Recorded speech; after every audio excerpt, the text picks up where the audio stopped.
Rahul മാങ്കൂട്ടത്തിനെ arrest ചെയ്തതിനെ തുടർന്ന് കണ്ണൂരിൽ യൂത്ത് കോൺഗ്രസ് നടത്തിയ പ്രതിഷേധ മാർച്ചിൽ സംഘർഷം. റോഡ് ഉപരോധിച്ച പ്രവർത്തകരെ പോലീസ് ബലം പ്രയോഗിച്ച് അറസ്റ്റ് ചെയ്തു.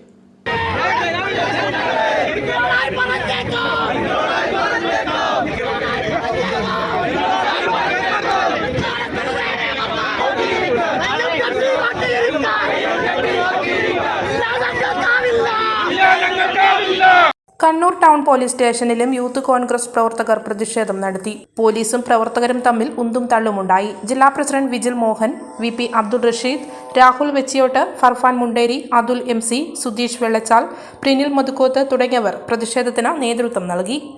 യൂത്ത് കോൺഗ്രസിന്റെ സംസ്ഥാന പ്രസിഡന്റ് മിനിഞ്ഞാന്ന് പൂജപ്പുര ജയിലിൽ 18 ദിവസത്തോളം യൂത്ത് കോൺഗ്രസിന്റെ സഹപ്രവർത്തകർ ജയിലിൽ കിടന്ന് അവർക്ക് ജാമ്യം ലഭിച്ചപ്പോൾ തിരുവനന്തപുരത്ത് അവർക്ക് നൽകേണ്ട സ്വീകരണവുമായി ബന്ധപ്പെട്ട് തിരുവനന്തപുരത്തുണ്ട് ബഹുമാനായ സംസ്ഥാന പ്രസിഡന്റ്.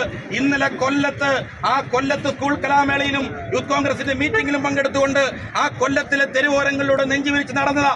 അവിടെയൊന്നും അറസ്റ്റ് ചെയ്യാൻ കൂട്ടാക്കാതെ, അവിടെയൊന്നും അറസ്റ്റിന് തുനിയാതെ അദ്ദേഹത്തിന്റെ വീട്ടിൽ പോയി ഒരമ്മ മാത്രമുള്ള ആ വീട്ടിൽ അമ്മയെ ഭീഷണിപ്പെടുത്തി, അമ്മയെ പേടിപ്പിച്ച് യൂത്ത് കോൺഗ്രസിന്റെ സംസ്ഥാന പ്രസിഡന്റാണ് എന്നുള്ളത് കൊണ്ട് പിണറായി വിജയൻ അദ്ദേഹത്തിന്റെ രാഷ്ട്രീയ പാപ്പരത്വം ഒരിക്കൽ കൂടി തെളിയിക്കുന്ന കാഴ്ചയ്ക്ക് ഈ കേരളത്തിന്റെ മണ്ണ് തുടക്കം കുറിച്ചിരിക്കുക.